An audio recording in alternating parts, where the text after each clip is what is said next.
Here's the thing. I tried really hard with these books. So hard, in fact, that I even ended up buying one on Audible to see if that would help at all, and it didn't. Welcome to Books, Flesh, and Brain Rot. I finish a book, I yap about it, I word diarrhea about it. It's a little different in this one because this episode I am talking about 2 books that I added to my DNF list. I DNF'd them. I did not finish them. Dark Matter by Blake Crouch and The Devil and the Dark Water by Stuart Turton. And I do my makeup while I talk about them.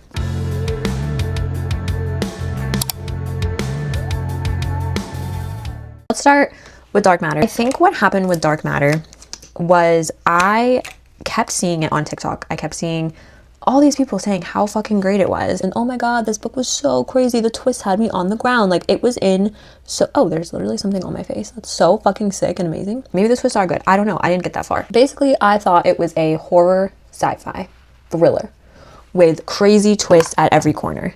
It wasn't. Now, this is just my opinion, and I'm really sorry, and I mean no offense to the author or anyone else who may have enjoyed this book. It just wasn't for me. Oh my good golly gosh. It was just like watching... what's that movie with fucking Shia LaBeouf? Eagle Eye? Let me cross-reference. Let me see. Shia LaBeouf. Crazy... What? How do you spell LaBeouf? He was in a golf movie? Is he still married to Mia Goth? I want to say it was called Eagle Eye.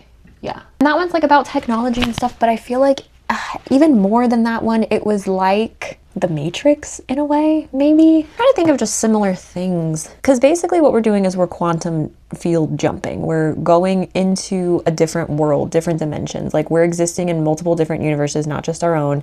This guy, what's his fuck ass name? Jason. He is a scientist, and basically he invented this cube that helps you to like quantum leap or something, or it might not even be quantum. I just might be, I know that word only from Ant-Man. But it's kind of like that, like a Doctor Strange in a way, like multiple different universes, what the fuck am I doing to my eyebrows?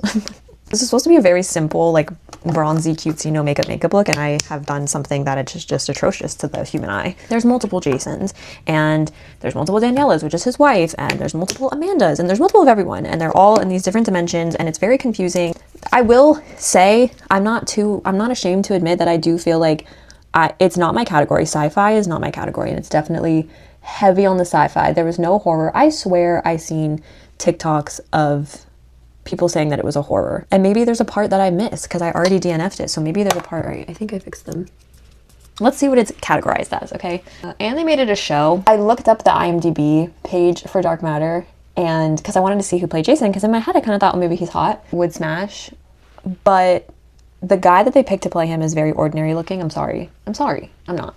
The girl that they picked to play Daniela, she just is icky to me. Like, there's something about her.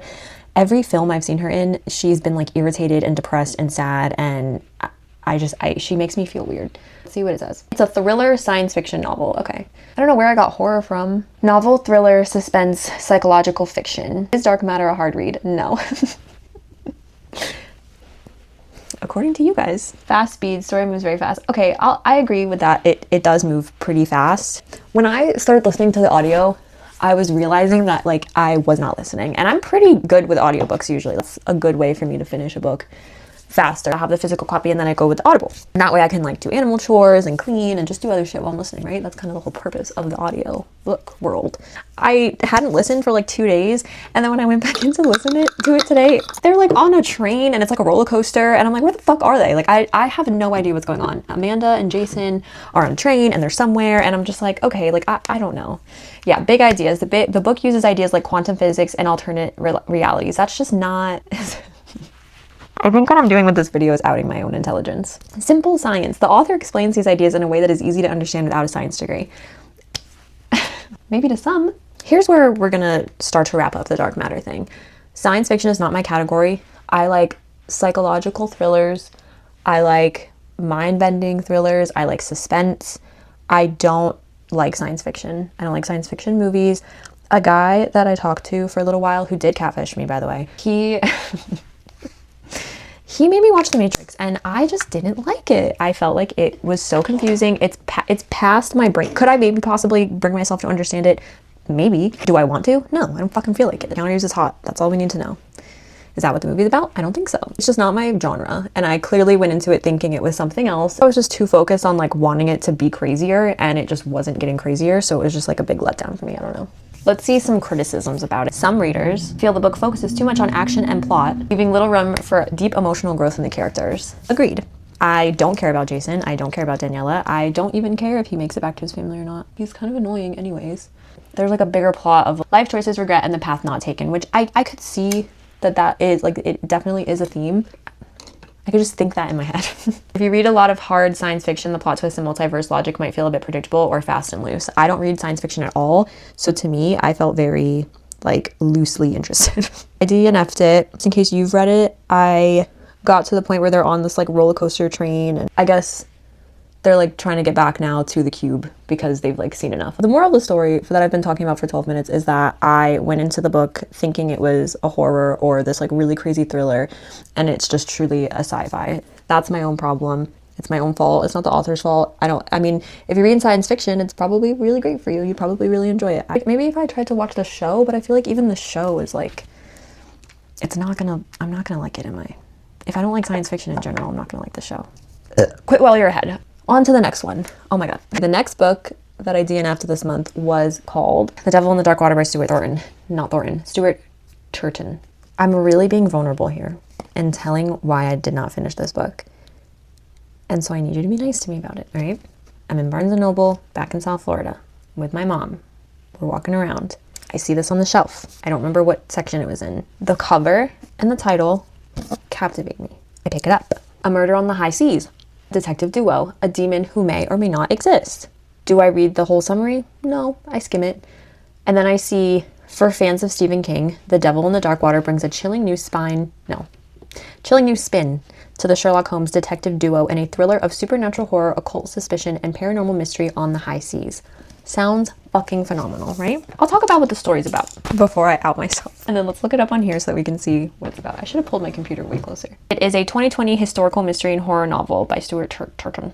It's set in 1634, follows a cursed voyage. World famous detective Samuel Pepys, he's on the ship. It's called the Sardom.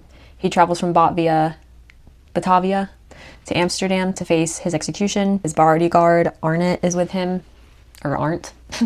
Didn't think about the fact that it was set in 1634. I like to consider myself pretty intelligent, okay? Girl, I didn't understand a fuck-ass word that was happening in this fucking book. I texted my cousin and I said, I think I might be stupid. I just wasn't following what the fuck was going on at all. Storyline sounds great, right? Summary sounds great. Fans of Stephen King, fans of horror, fans of Sherlock Holmes, like absolutely. Now, I haven't actually read Sherlock Holmes ever. I've watched the movies with fucking Robert Downey Jr. I'll read you a little excerpt. Wasn't a fouler individual alive than a musketeer in the United East India Company. The job paid poorly and so attracted only the blackest hearts, those content to pursue a reckless course far from home because home was where the hangman was. Once away, their only concerns were amusement and survival, and woe betide anybody who came between them.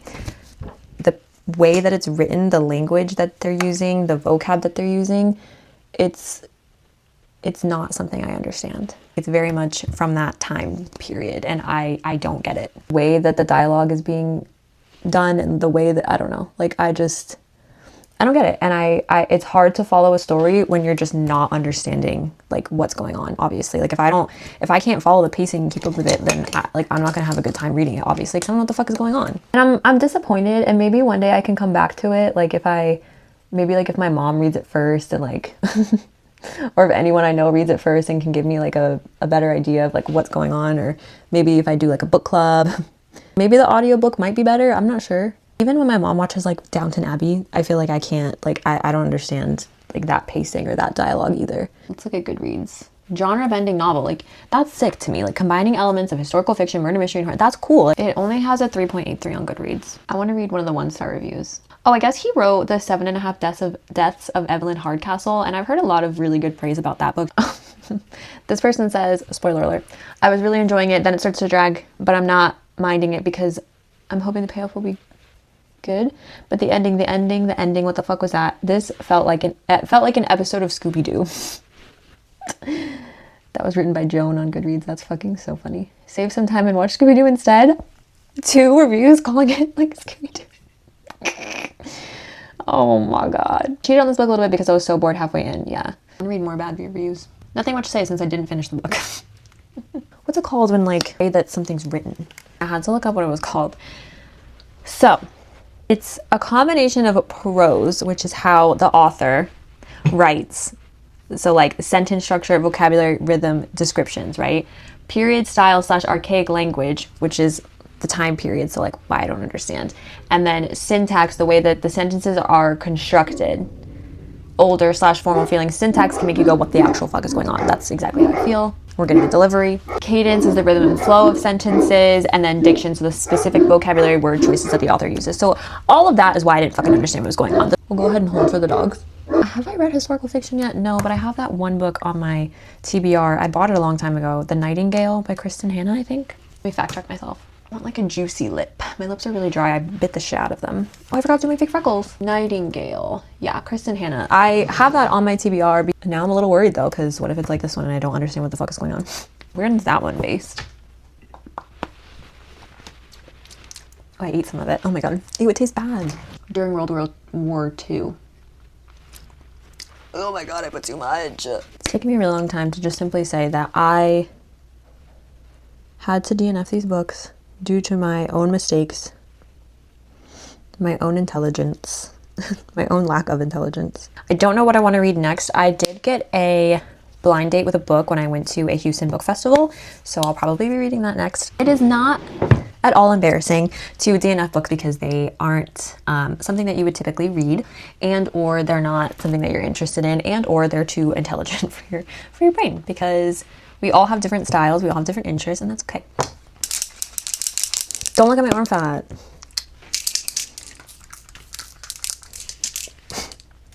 That did not spray out as a fine mist at all.